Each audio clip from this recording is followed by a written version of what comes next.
Camy, thank you so much for coming to talk with me today and helping us to get to know you a little bit better and a little bit about your breast cancer journey. And in fact, did I hear that you recently had a birthday? I did. I turned 64. Oh, exciting. You know, I used to think that birthdays, do we want another year? But yes, we do want another year. It's very important. So I wonder if you might just tell us a little bit about yourself. Oh, I'd love to. Thank you. So I was born and raised in Kansas. One of 5 kids, had wonderful parents. I'm right smack dab in the middle. I went to Wichita State University, got a degree in healthcare administration, worked a couple years, and then I met Captain Robert Crank, Marine Corps, on a blind date. Oh my. 4 months later, we were married, and it will be 40 years this December. Oh my gosh. Congratulations. We were blessed with 3 children. Thomas, our oldest, he's kind of a multi-talented, has several degrees, and right now he's working as a trainer for Jack Henry. Married to Krista, and have our 3 grandchildren. Emmanuel is 9, Philippa's 6, and Isaac is 4. So our middle one, Kevin, he went to the Naval Academy and graduated 2013, and now he's the operations officer on USS Augusta. Wow. And our youngest, Meredith, she's an RN at the Mayo Clinic, and just almost a year ago, she married Quentin. Oh, that's cool. And I guess I should say, I've been blessed to be a stay-at-home mom. Ever since Bob and I got married, I've been able to stay home. Yeah. And so tell us a little bit about your breast cancer journey. Sure. So June 2015 is when I was officially diagnosed at KU Cancer Center. Very wonderful care I've gotten there all along. Found out it was invasive ductal carcinoma, stage 3B. So right away, it's amazing how fast they get started when you have cancer, all these appointments, all these tests. And I had 8 rounds of chemo, and then I had a double mastectomy, and then I had 6 weeks of radiation, and then I was on hormonal therapy that was supposed to be for 10 years. First they said 5, but then they're like, now the new thing is 10. Yeah, they extended that. And what made you discover your breast cancer? Well, my husband found a lump, actually. Yeah. And so, and you know, the thing is, I had never missed mammograms. I was one of those that always went, and I'd often go in October because they'd kind of feature it then. And I had been the October before and had never missed. So. And just can happen. So it's important to do the screening, but also your self-screening too. Yeah. There's so many important parts of that whole aspect of screening. Exactly. And then you had some other news. Yes, I almost made that 5-year mark that you want to get to. That they say if you get there, chances are greater that it won't return.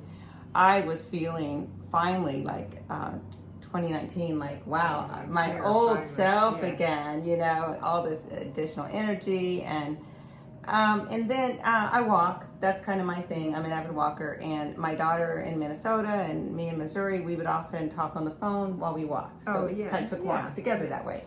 And one day she's like, "Mom, why are you out of breath?" And I'm like, "I guess I'm going uphill. I'm talking to you, no big deal." And it's fall, and my allergies are kicking in. Well, she kept at me because it was getting worse, and when she came to visit me, then I had a cough besides a shortness of breath, and so I thought I'll finally go to the doctor to appease her, and I'm thinking, I know, you know, she's an RN, she thinks the worst, and I'm thinking maybe I have asthma, you know, I did.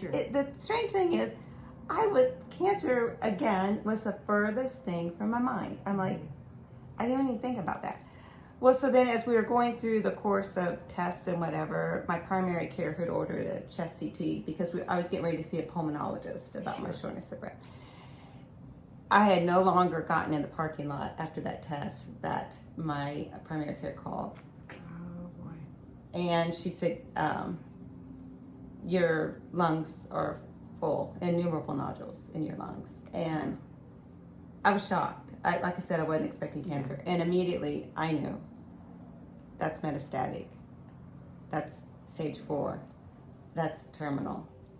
That's possibly treatable. I had to see my oncologist to know, but not curable.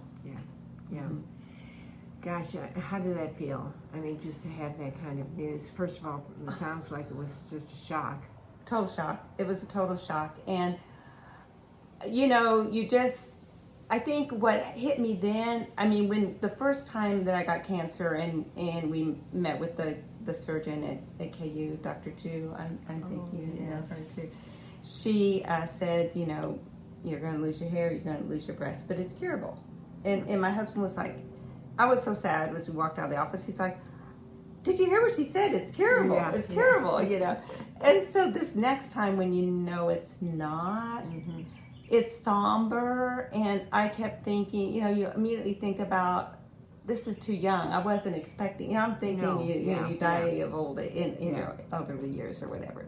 So you start thinking of all the things, the people you want to be with, your family, and it's hard. And the things you still want to do. That you still want to do. Yeah. And it's hard. Yeah. It's hard. Very, very difficult. You know, in fact, when I was talking with Dr. Welch recently, and he talked about, he said, you know, I really don't like to use the phrase, it's not curable.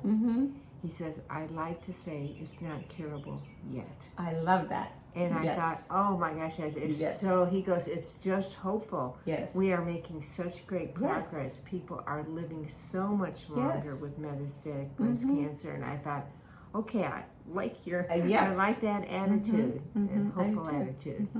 And how long has it been since you got the diagnosis? So it was January 2020, and my husband is a black and white person, and he said to my oncologist, can you tell us, just tell us how long you think Camy has. And yeah, I don't think he would have told us otherwise. But he said, you know, you never know for sure, but based on everything, scientifically, probably 3 to 4 years to live. And here it's like 4.5.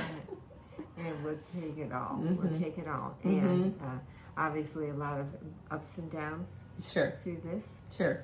For sure. It's you constantly, you know, so I've been on chemo for 4.5 years again. You know, the first time I had 8 rounds of chemo. That's it. That's it. Now it's like chemo continuously. And there's and I can tell that, you know, cognitive, I'm not where I used to be. It's a hard on the body. I'm losing my hair. They say it hasn't fallen out yet, but this is the 4th time to lose my hair. Yeah. You know, and then this chemo, I have awful sores in my mouth. The one I was on before, I had blisters all over my feet. So you know, it's always you get used to one set of side effects, and so what happens? You're scanned regularly, and cancer's growing again. You know, it gets smart. It figures out that medication. Yeah. So now we're changing to another one. So now you got a whole new set of side effects that you're dealing with.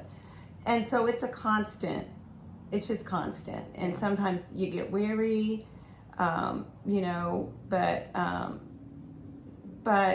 grateful. I'm grateful. Yeah. I'm so grateful and such great support. And God's done some wonderful things through my cancer that I'm just grateful for.